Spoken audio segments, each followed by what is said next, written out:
Siema, tu Wahacz. Citroen C4X wygląda jak samochód będący połączeniem SUV-a i coupé, a tak naprawdę jest sedanem, czyli można powiedzieć, że ma w swoim nadwoziu tyle specyficzności, ile można oczekiwać po tej francuskiej marce. Sprawdźmy, co C4X całościowo oferuje. Testowany model ma 460 cm długości i 180 cm szerokości, co przekłada się na bagażnik mieszczący 510 litrów, a z budowy nadwozia i braku unoszącej się też szyby wynika ograniczony otwór załadunkowy, który jednak jak na trójbryłowe nadwozie nie jest wcale taki mały. Mamy też tutaj niski próg załadunku, a także regularne kształty. Po bokach nie znajdzie się za to żadnych haczyków, skrytek czy innych praktycznych dodatków. Pod podłogą jest miejsce na dojazdowe koło zapasowe, w testówce go nie było. Po złożeniu drugiego rzędu siedzeń dostaje się 1360 litrów do dyspozycji, z podłogą niestety z wyraźnym uskokiem. Z tyłu miejsca dla pasażerów też trochę jest. Gdy ustawiam przedni fotel pod siebie, to na nogi mam jeszcze taki zapas. Nad głową, przy konkretniejszym wyprostowaniu się, moje włosy lekko stykają się z podsufitką, ale przy bardziej naturalnym ułożeniu ciała już tego kontaktu nie ma. Jest niewielki margines. Tunel środkowy jest w C4X wyraźnie zaakcentowany. W jego sąsiedztwie mamy jedyny obecny z tyłu port do ładowania USB-A. Tylna kanapa wyposażona jest też w rozkładany podłokietnik. Linia boczna testowanego modelu, pomimo jego nieoczywistej budowy, wypada moim zdaniem bez zarzutu, bo nie jest ciężka optycznie i tył zgrabnie równoważy przód. Ten przód swoją drogą jest 1:1 przeszczepiony z modelu C4, którego najnowsze wcielenie debiutowało w 2020 roku i który z C4X dzieli platformę, a różnice pomiędzy tymi modelami sprowadzają się do tylnej części nadwozia i w bohaterze tego testu moim zdaniem wypada ona lepiej, bo nie sprawia wrażenia tak dziwnie uciętej.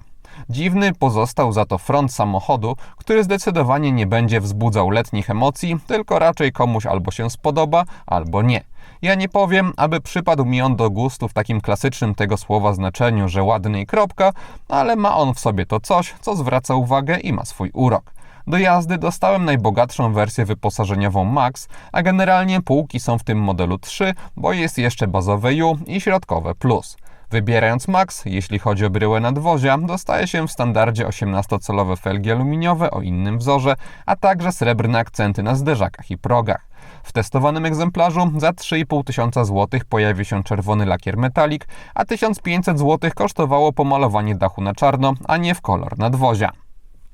We wnętrzu również mamy do czynienia z projektem bazującym na zwykłym C4, czyli też dosyć fikuśnym pod kątem kształtów, ale za to nieudziwnionym pod kątem rozmieszczenia elementów sterujących. Pod kątem jakościowym w górnych częściach, czy to deski rozdzielczej, czy drzwi, mamy miękkie tworzywa dobrze wyglądające, zwłaszcza przyjemnie prezentują się te wstawki o niestandardowej fakturze. Kabina C4 jest mocno ponura kolorystycznie, jest to rozczarowujące w takim samochodzie. Mamy jedynie urozmaicenie takimi paskami, które nie są żadnymi uchwytami, co może sugerować ich kształt, a po prostu pełnią rolę dekoracyjną. Podłokietniki są miękkie, w niższych częściach kokpitu, też trochę eksponowanych, mamy już twarde plastiki, które wyglądają bardziej błyszcząco i gorzej niż tam na górze. Kiepsko prezentuje się również tunel środkowy, gdzie mamy dużo fortepianowej czerni, to wszystko łapie odciski palców, kurz. Ten obszar wypada po prostu słabo, mamy za to tutaj wzorowe spasowanie i całościowo wykonanie C4 trzyma taki przyzwoity, solidny poziom. Jest on też rozsądny, gdy popatrzy się na cenę, bo model ten kosztuje od 113 750 zł. Testowany egzemplarz kosztuje za to około 150 000 zł, zatem cennik C4X jest ogólnie dosyć rozciągnięty i auto, które prezentuje, jest raczej pokazem tego, na co stać ten model pod kątem wyposażenia. Wyjściowa kwota 113 750 zł za odmianę U jest jednak problematyczna z tego względu, że pod kątem wyposażenia uważam tę wersję za trochę zbyt ubogą i długoterminowo użytkując C4X doceniłbym wprowadzoną przez FIL chociażby kamerę cofania czy aluminiowe felgi.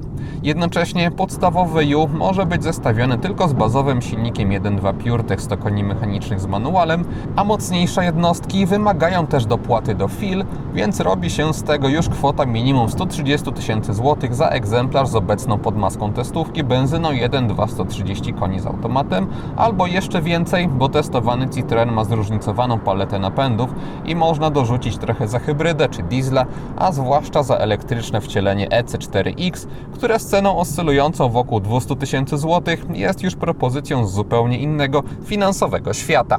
Testowany Max oferuje dobry poziom wyposażenia i zdecydowana większość rzeczy widocznych na nagraniach występuje w tej odmianie w standardzie. Dopłaty wymagają bardziej bajery, jak panoramiczny dach czy lepsze audio, a z bardziej przydatnych rzeczy system półautonomicznej jazdy czy przednia kamera. Rozsądniejsza moim zdaniem jest jednak wciąż środkowa wersja Plus, tańsza o 10 000 złotych i do której dorzucić można elementy, których brakuje i wciąż zapłacić trochę mniej.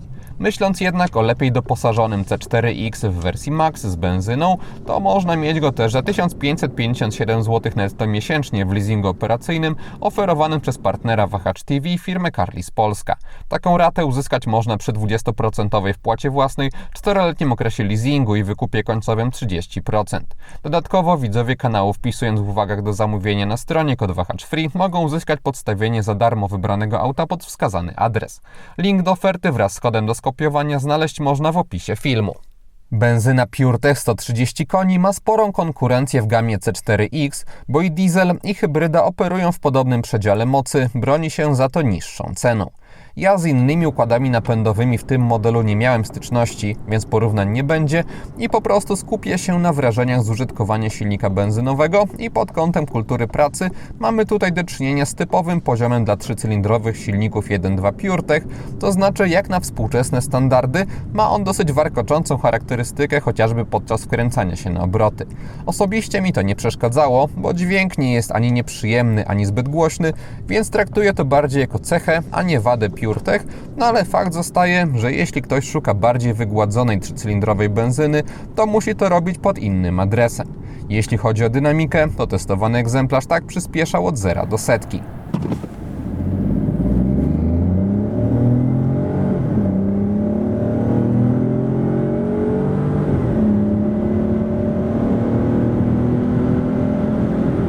A tak od 90 do 140 km na godzinę.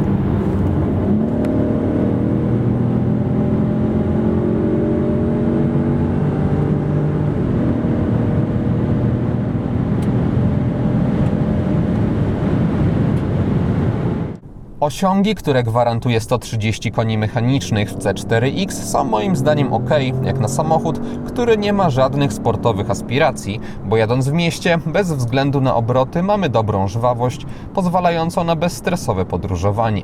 Przy wyższych prędkościach, aby wykrzesać z benzyny więcej, wymagane są obroty w okolicach 2000, bo poniżej tej wartości auto robi się osowiałe, też silnik zaczyna gorzej brzmieć.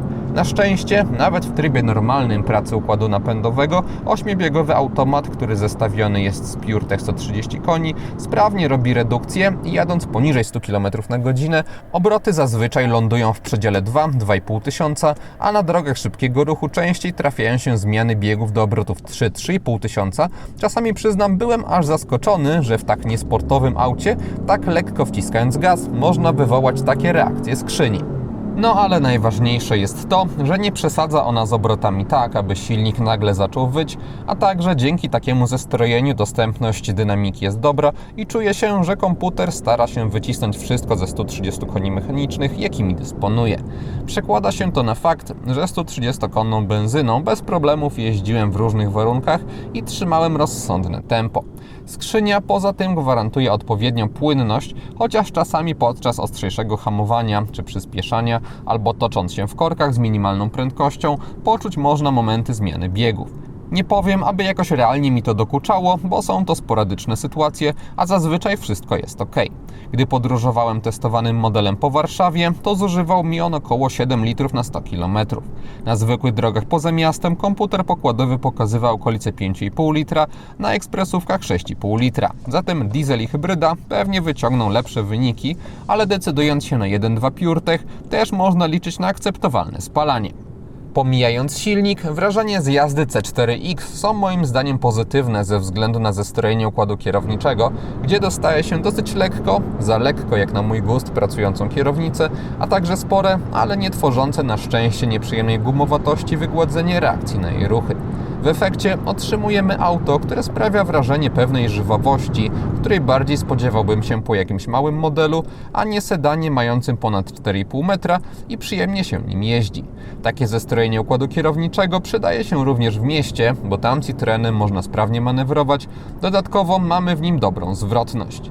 C4X oferuje za to bardzo słabą widoczność do tyłu, bo szyba może jest spora, ale jej dolna krawędź jest wysoko. Jeszcze światło stopu na środku pogarsza sytuację i generalnie mało przez nią widać. Dlatego kamery są tutaj bardzo wskazane. Zestaw przód-tył oferuje naprawdę dobrą jakość, obraz jest ostry i też ma przyjemne kolory. Trzeba jednak mieć na uwadze, że nie ma tutaj realnego systemu 360 stopni, bo boczne strefy są niejako rysowane przez komputer na podstawie widoku z kamery przedniej i tylnej i analizy ruchu pojazdu. W związku z tym system ten nie jest moim zdaniem obowiązkowy i nie dopłacałbym za niego, pozostając na zwykłej kamerze z tyłu.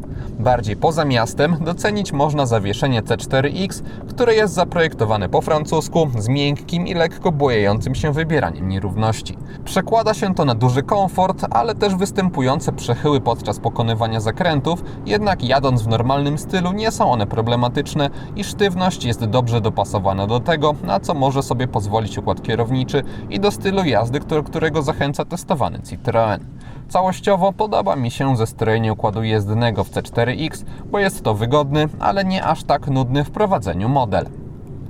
Rozwijając temat rozsądnego sposobu obsługi, o którym wspominałem, to chociażby panel klimatyzacji jest w C4 fizyczny. Nie w 100%, ponieważ aby sterować kierunkiem nawiewu, czy też włączyć synchronizację, trzeba wchodzić do menu i też nie ma tutaj dodatkowych wyświetlaczy z temperaturą, więc trzeba tutaj zerknąć, aby wiedzieć, ile mamy aktualnie stopni ustawionych, no ale wciąż te najważniejsze rzeczy można tymi wygodnymi pokrętłami czy przyciskami ogarnąć. Poniżej mamy sekcję ładującą, matę indukcyjną, 2 porty USB, jeden w standardzie C, drugi A, rozsądnie. Jeszcze niżej mamy 12V, dodatkową półkę, którą można sobie podnieść i mieć jeszcze skromny schowek. W testowanym modelu dostaje się najświeższe oprogramowanie systemu inforozrywki przewidziane do Citroenów z 10-calowym wyświetlaczem, co oznacza, że mamy tutaj sterowanie oparte o personalizowalne ekrany domowe, sporo różnych skrótów czy widgetów można sobie tutaj ustawić i z grubsza tych ekranów nie opuszczać. Jeśli ktoś jednak by się na to zdecydował, to interfejs jest logicznie zaprojektowany w innych miejscach, z jednym wyjątkiem, to znaczy ustawień, które są chaotyczne, to znaczy mamy ustawienia pojazdu i jeszcze takie drugie ustawienia, i podział na kategorie jest moim zdaniem mało logiczny, też część rzeczy się dubluje, jak chociażby ustawienia bezpieczeństwa, więc to wymaga jeszcze dopracowania. Nie jest to dramat, ponieważ zbyt często się tego i tak jakoś nie dostraja, no ale fakt zostaje. Poza tym jednak jest naprawdę ok. Jest też bezprzewodowa integracja ze smartfonami przez Android Auto i Apple CarPlay. Na zegarach C4 oferuje malutki ekranik z możliwością przełączania się pomiędzy jego zawartością. Swoją drogą można ją wybierać też z tego menu, czy to sterować kolejnością, czy też dodawać widgety, ale tylko jeden naraz może się wyświetlać, więc nie może być tak, że na przykład będzie obok komputer podróżny, a obok obrotomierz. O wyświetlaniu mapy już nawet nie wspominam, więc dostęp do tych najważniejszych informacji jest ok i jest nawet lepiej niż można się spodziewać patrząc na przekątną, no ale cudów nie można oczekiwać. Przełączanie się pomiędzy widokami odbywa się przy pomocy lewej manetki, a prawą można wyzwolić nakładkę z komputerem podróżnym, czy też go zresetować. Jest to ok pod kątem ergonomii. Już na kierownicy z lewej strony mamy przyciski odpowiadające za sterowanie tempomatem, z prawej jest obsługa systemu audio oraz telefonu. Rozmieszczenie tych przycisków jest wygodne. Przed pasażerem, co ciekawe, mamy też trochę przycisków. Ten najniższy uchyla standardowy schowek, ale powyżej mamy wysuwaną taką półkę, chociażby na tablet. I o tablecie powiedziałem nie bez przyczyny, ponieważ jest też tutaj mocowanie. Jak się kupi akcesoryjnie taki pokrowiec, to można sobie tutaj go wpiąć i mieć tablet przed miejscem pasażera. Nie wiem za bardzo po co, no ale fakt zostaje, że taki dodatek tutaj jest. A ta półka może nie tylko na tablet się tutaj przydać. Do obsługi systemu dostępu bezkluczykowego służy pilot o standardowej dla byłej grupy PSA bryle, może trochę zbyt pękaty, ale ogólnie nie przeszkadzający w kieszeni. Mamy tutaj dobrej jakości plastik oraz duże wrażenie solidności wykonania. Instrumenty pokładowe we wnętrzu testowanego modelu mają biały kolor. Tak samo sytuacja wygląda z dekoracyjnymi źródłami światła, które spotkać można na tunelu środkowym, a także przede wszystkim na zegarach. I ten efekt wygląda moim zdaniem naprawdę dobrze. Niby prosty zabieg, jakieś tutaj LEDowe paseczki są umieszczone, nie na widoku, ale bardzo przyjemnie się to prezentuje. Całość jest też czytelna. Jeśli chodzi o kompletność podświetlenia, to nie ma żadnych braków. Szkoda za to, że lampki na podsufitce są żarówkowe, co jest archaiczne i też niespójne z chłodną barwą podświetlenia innych miejsc w kabinie. Przednie światła w C4X nawiązują kształtem do ostatniej litery w nazwie modelu i moim zdaniem tworzą one bardzo udany efekt wizualny. Na plus wypada też obecność wszędzie na froncie LEDów. Diody siedzą też w kierunkowskazach w bocznych lusterkach o niecodziennej, zadartej budowie. Z tyłu mamy podobny styl, inspirowany rozdzieloną literą X. Mamy też tutaj naprawdę przyjemny, jeśli chodzi o detale, projekt świateł pozycyjnych. Kierunkowskazy w tej części nadwozia również są LEDowe. Generalnie nie mam się do czego, jeśli chodzi o oświetlenie tego samochodu, przyczepić. Światła w testowanym modelu znalazły się w odbłyśnikach, co sprawia, że ich precyzja pozioma odcinania strefy jasnej od ciemnej jest średnia. Dodatkowo mamy w nich niezbyt duży zasięg świecenia, więc LEDy swoje zadanie spełniają, ale jak na współczesne standardy spodziewałbym się tutaj czegoś lepszego, chociaż jako opcja w cenniku dla chętnych. Podsumowując, Citroen C4X pomimo specyficznego wyglądu okazuje się pod kątem charakteru dosyć spokojnym, tradycyjnie zaprojektowanym samochodem i jest to moim zdaniem jego zaleta, bo jest on dzięki temu przyjazny w użytkowaniu. Dodatkowo mamy tutaj właściwości jezdne, które przyznam trochę pozytywnie mnie zaskoczyły. Te wszystkie cechy dostaje się jednak w cenie, która skazuje C4X na rywalizację z dużą konkurencją, a też ten model nie jest jakiś wybitny, aby ją zmieść z planszy. Jeśli jednak ktoś poszukuje wygodnego auta tego typu i nie chce kolejnego crossovera, to testowanemu Citroenowi warto moim zdaniem dać szansę, bo jest to po prostu udany samochód. I to wszystko, co przygotowałem o C4X. Dziękuję za uwagę i mam nadzieję, że jego test się podobał. Jeśli tak było, zachęcam do dania temu filmowi łapki w górę. Będzie mi z tego powodu bardzo miło. Zainteresowanym przypominam o Carlis Polska ich ofercie. No a jeśli ktoś nie ma, to zapraszam również do subskrypcji kanału, ponieważ kolejne materiały na Wahacz TV pojawią się wkrótce. Na razie.